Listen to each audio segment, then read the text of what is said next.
मैंने 10 साला मोहब्बत में बहुत ज़्यादा उतार चढ़ाव देखे, पर हम दोनों ही अपनी मोहब्बत पर कायम थे। मैं इंग्लैंड शिफ्ट हो गई थी और दोबारा पाकिस्तान जाकर रहना मेरे लिए बहुत मुश्किल था। वो खुद भी शादी के बाद इंग्लैंड शिफ्ट होना चाहता था, लेकिन उसकी अम्मी को ये बात बिल्कुल मंजूर नहीं थी। जब भी बात मंगनी तक आती तो कुछ ना कुछ होकर बात वहीं रुक जाती।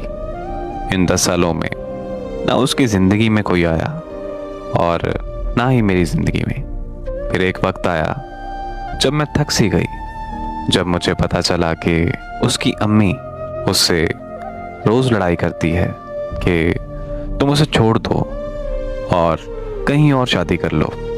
तो मैंने उससे झूठ बोल दिया कि मेरी मंगनी हो गई है, अब तुम भी कहीं और शादी कर लो। हमारी 6 महीनों तक बहुत लड़ाई चली और फिर उसकी मंगनी की बात किसी लड़की से चलने लगी। मुझसे बर्दाश्त ना हो सका और मैंने उससे सच बता दिया, लेकिन वो नहीं रुका और उसने मंगनी कर ही ली।